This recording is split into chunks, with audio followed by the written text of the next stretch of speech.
प्यास, और उस प्यास को जागृत करने के लिए चित्त में किसी प्रकार के श्रवण की आवश्यकता है, और वो श्रवण की आवश्यकता में जो शब्द हैं वो भागवत है। श्रीमद् भागवत जी का श्रवण और निरध्यासन चित्त में उस दैदिप्य प्यास को जन्म देगा जो भगवत दर्शन कराने में सामर्थ्य रखे। मीराबाई में वो प्यास है, जनाबाई में वो प्यास है, सक्कूबाई में वो प्यास है, तुकाराम नामदेव जी में वो प्यास है। लेकिन हम लोगों में वो प्यास आती तो है पर बहुत जल्दी खत्म हो जाती है। आजकल के लोगों में बहुत जल्दी खत्म हो जाती है। वो प्यास रहे और उस प्यास को निरंतर चित्त में स्थापित करने की सामर्थ्य भागवत में है। वही बात यहाँ सूत जी कह रहे हैं, श्रीमद् भागवतम शास्त्रम कलौ कीरेण भाषितम। इस कलिकाल में यदि हमारा उद्धार करने की सामर्थ्य किसी में है तो भागवत जी में। तब सौनकादि ऋषियों ने पूछा, महाराज जी थोड़ा भागवत जी के बारे में बताओ, किनका उद्धार हुआ है इनसे, कैसे कैसे इनसे उद्धार होता है। तब सुनाया, बोले एक बार की बात है, बद्री विशाल में नारद जी महाराज बड़े व्याकुल स्थिति में पहुंचे।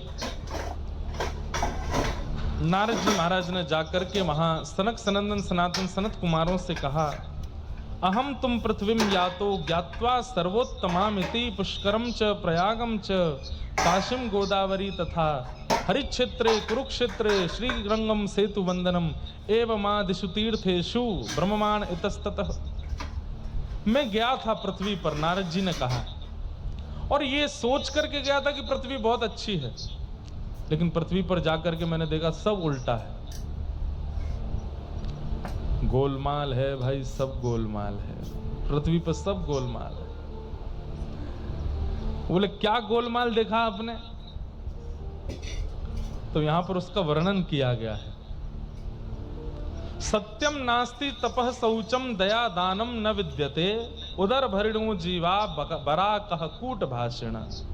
बोले पहली बात, सत्य बोलने वाले लोग पृथ्वी पर बहुत कम हैं, अधिकतर असत्य बोलते हैं। जैसे लोग, कई लोग काउंटर रखते हैं ना हाथ में, एक काउंटर लेके आइए, नाम जप के लिए नहीं लाइएगा, नाम जप भी करो लेकिन एक अलग से एक और लेके आओ, एक व्हाइट लाओ, एक ब्लैक लाओ। व्हाइट वाला जो नाम जप वाला, ब्लैक वाला क्या है वो हम बता रहे हैं, उसको रखो।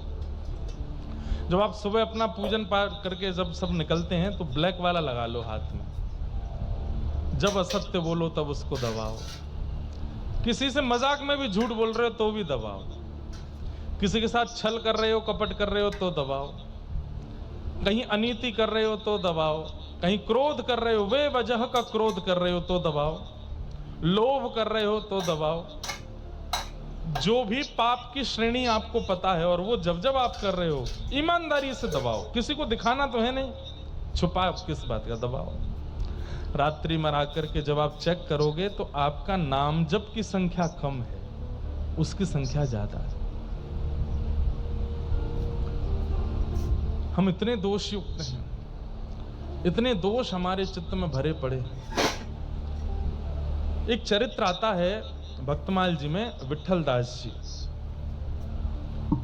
ये विट्ठल दास जी, विट्ठल नाम के बहुत भक्त हुए। श्रीमद् वल्लभाचार्य जी के पुत्र भी विट्ठल हुए, हितरवंश महाप्रभु के शिष्य भी विट्ठल हुए। पर ये विट्ठल जी अलग हैं। ये मथुरा के एक चतुर्वेदी ब्राह्मण थे विट्ठल। इनके पिताजी जो थे वो राजा के कुल पुरोहित थे। पिताजी और चाचा जी दोनों कुल पुरोहित थे। तो इन्होंने बाल्यकाल में एक दिन क्या देखा कि इनके पिता और चाचा दोनों लड़ रहे थे आपस में। किस बात पे लड़ रहे थे? बोले राजा ने उत्सव के बधाई के रूप में कुछ दक्षिणा दी और कहा आधा आधा कर लेना, और उसके आधे आधे के चक्कर में दोनों में लड़ाई हो गई। इतनी लड़ाई हुई कि बस पूरा मोहल्ला इकट्ठा हो गया, परिवार इकट्ठा हो गया, कोई रोकने टोकने नहीं आया। लड़ते लड़ते एक स्थिति पर दोनों ने एक दूसरे के प्राण हरण कर लिए। और इन्होंने बाल अवस्था में वो देखा कि मेरे पिताजी और चाचा दोनों संपत्ति के पीछे लड़ करके मर गए। बोले संपत्ति के पीछे मैं नहीं भागूंगा, जिसने मेरे पिता और चाचा के प्राण हरने, ये तो संसार का सर्वनाश करता है। लाला को जगा दो। नहीं भजन ही कर रहा। हाँ लाला ताली से भजन चल रहा है। थक गए होंगे बेचारे। अब तुम सामने ही बैठे तो हमको नींद आ रही तुमको। कोई बात नहीं, हाँ चलता है, पर सोने वाले पीछे वाली सीट पर बैठते हैं, आगे वाली पर नहीं।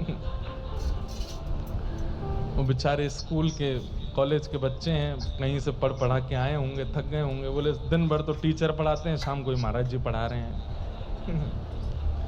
एक कैमरा वाले भैया क्यों दिखा रहे हो बेचारे को?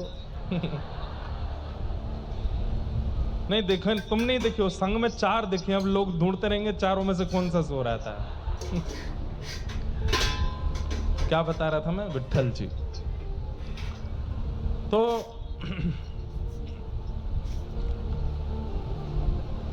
एक बात तो याद रखिएगा बंधुओं, भक्ति भी आवश्यक है भगवत प्राप्ति में, ज्ञान भी आवश्यक है, वैराग्य भी आवश्यक है और त्याग भी आवश्यक है। ये केवल भक्ति है बाकी 3 नहीं है तो भी काम नहीं चलेगा। केवल ज्ञान है बाकी 3 नहीं है तो भी काम नहीं चलेगा। केवल वैराग्य है भक्ति नहीं है तो भी काम नहीं चलेगा। त्याग है और ज्ञान वैराग्य भक्ति नहीं है तो भी काम है। चारों चाहिए, भागवत, भक्ति, ज्ञान, वैराग्य और त्याग। जिसमें त्याग हम लोग अधिकतर करते नहीं। हमारी दीक्षा में पंच संस्कार होते हैं, तो पंच संस्कार में पहले तप्त 2 मुद्राएं, यहाँ गर्म मुद्राएं दी जाती, शंख चक्र, दूसरा पुंड्र तिलक, तीसरा मंत्र, चौथा नामकरण, नया नाम रखा जाता है, और 5वां याग। 5वां संस्कार ये होता है कि आपको किसी भी एक वस्तु का ठाकुर जी के चरणों में त्याग करना है, तब आपकी दीक्षा पूरी होगी।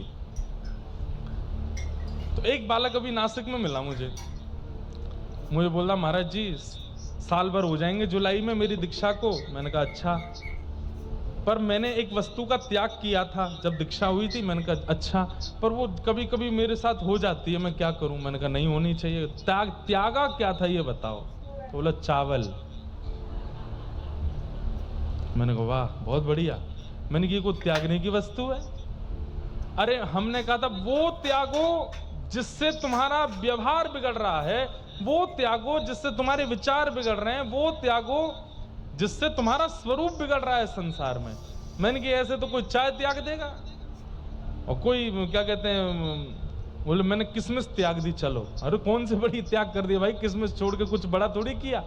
चलो मैंने बादाम त्यागे, बादाम, किशमिश, चावल, चाय, कोल्ड ड्रिंक, ये कुछ ठीक है नहीं, उनको सीमित होनी चाहिए, पर भक्ति के लिए तुम ठाकुर जी की प्राप्ति के लिए चावल त्यागोगे, रोटी त्यागोगे, सब्जी त्यागोगे?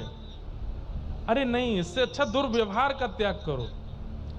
पर हमने उसको समझा, मैंने कि भाई चकाचक चावल पा, मैंने जगन्नाथपुरी जाएगा क्या पाओगे, वहां तो महाप्रसाद ही मिलता है। लेकिन त्याग बहुत जरूरी है, एक वस्तु का त्याग करो। हाँ, एक त्याग है पोशाक। मैं जीन्स नहीं पहनूंगा, मैं टी शर्ट नहीं पहनूंगा, मैं धोती बगलबंदी ही पहनूंगा। हमने त्याग दिए थे आज से 10 साल पहले, आज तक नहीं पहने। रात्रि में कभी कभी खेलने जाते हैं तो टी शर्ट पहन लेते हैं, लेकिन नीचे धोती ही पहनते हैं। जीन्स नहीं पहनी आज तक, कभी पैंट नहीं पहनी। कोई नहीं बता सकता कि महाराज जी ने यहाँ पे पैंट जीन्स पहनी हो, नहीं पहनते, त्याग दिया। और कभी जबरदस्ती कोई पहना भी दे तो ऐसा लगता है मेरी नाक दबा दी हो।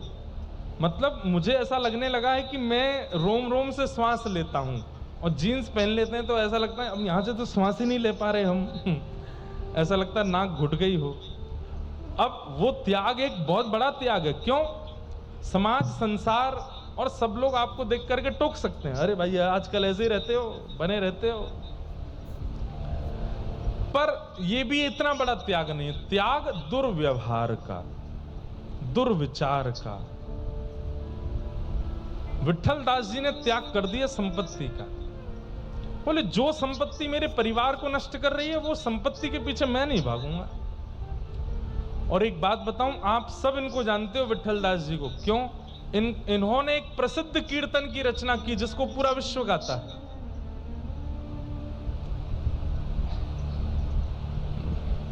गोविंद बोलो हरि गोपाल बोलो, गोविंद बोलो हरि गोपाल बोलो, गोविंद बोलो हरि गोपाल बोलो, गोविंद बोलो हरि गोपाल बोलो। श्री राधा रमण हरि गोविंद बोलो, राधा रमण हरि गोविंद बोलो, राधा रमण हरि गोविंद बोलो, राधा रमण हरि गोविंद बोलो। हे गोविंद जय जय गोपाल जय जय, गोविंद जय जय गोपाल जय जय। श्री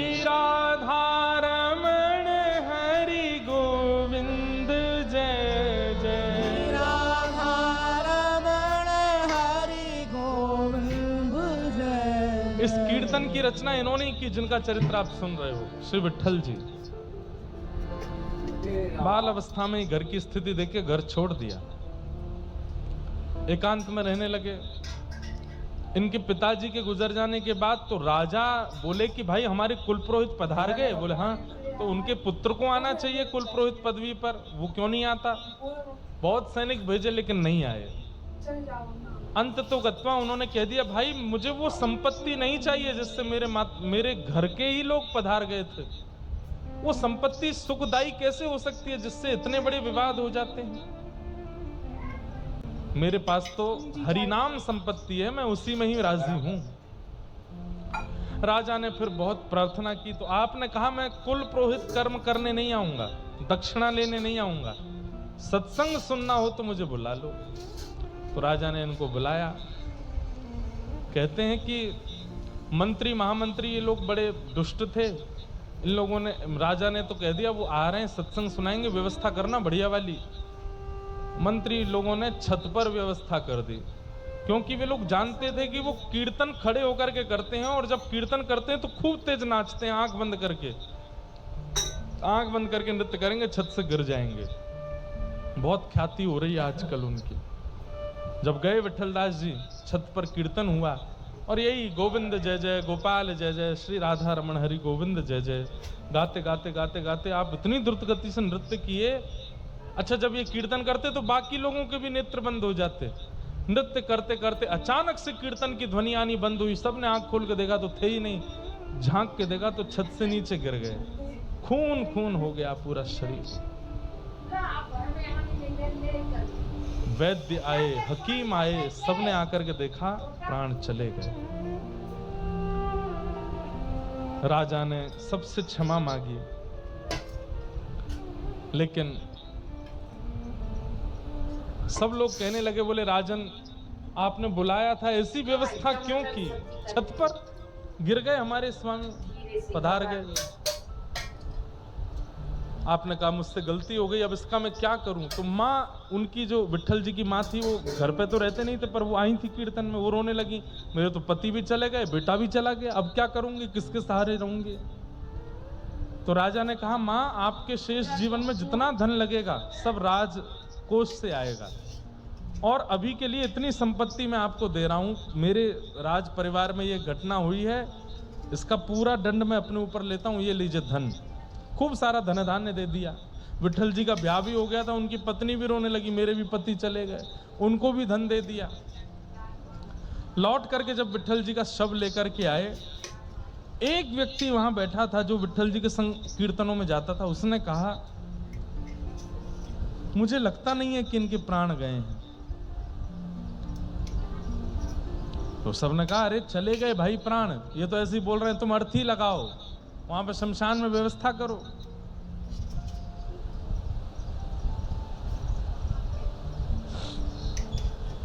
उस व्यक्ति ने कहा आपको जो करना कर लें, 3 दिन आप लोग बस प्रतीक्षा कर लीजिए, मेरे कहे से 3 दिन रुक जाइए बस, और यदि आप फिर भी हठपूर्वक इनका शव लेके गए तो मैं प्राण त्याग दूंगा अपने। सब ने कहा ठीक है। 3 दिन तक उनका शव रखा, गोविंद जय जय, गोपाल जय जय, राधा रमण हरि गो, इसी का कीर्तन करते रहे। और 3 दिन बाद वो उठ गए, उठ करके बैठे, अपना सिर पकड़ करके थोड़े बोले ये इतनी तेज दर्द क्यों हो रहा है, और घर परिवार के सब लोग देख करके रोने लगे, अरे हमने तो सोचा आप पधार गए और ऐसा हुआ ऐसा हुआ। उस व्यक्ति को बुलाया, बोले क्या हुआ था, सब बताया, तुम ऐसे छत से गिर गए थे, उसके बाद? बोलो उसके बाद हम तुम्हारा शव ले आए, तुम्हारी माताजी तुम्हारे मरे का सारा धन ले आई, पत्नी भी ले आई, कि तुम चले गए हो, तुम्हारे बाद उनका निर्वहन कौन करेगा? उसी समय अपनी माताजी और पत्नी दोनों का त्याग कर दिया। बोले कि आपको जिस वस्तु की आवश्यकता है उसके पास रहिए, मेरी आवश्यकता नहीं थी, मेरी आवश्यकता केवल इसलिए थी क्योंकि मैं रोटी खिला रहा हूं, मेरी आवश्यकता इसलिए क्योंकि मैं घर चला रहा हूं, और इससे बड़ी मेरी आवश्यकता कोई नहीं है। कान पकड़ के क्षमा मांगते हुए हम आप सबसे निवेदन करते हुए ये बात कह रहे हैं, व्यक्ति के चले जाने पर व्यक्ति गया इसलिए कम रोया जाता है, उससे जो जो फायदे परिवार को थे उसके लिए ज्यादा रोया जाता है। कितने स्वार्थी हैं संसार के लोग। और विठल दास जी को वो बात पता चल गई थी कि बहुत स्वार्थ है इस संसार में। उस समय तो परिपूर्ण रूप से अपने परिवार, पत्नी, माताजी सबका त्याग कर दिया, और जो थोड़ा बहुत उनके पास भी धन था वो भी दे दिया। बोले लो राजकोष से तो तुम्हारा आएगा ही इतना, ये मेरा भी रखो। और सब छोड़ करके विठल दास जी चले गए। उनका कीर्तन इतना प्रिय लगा कि इसी कीर्तन को गाते गाते गाते गाते गाते एक दिन ठाकुर जी उनको मिल गए और अपने निकुंज में लेकर के चले गए। गोविंद जय जय, गोपाल जय जय, राधा रमण हरि गोविंद जय जय।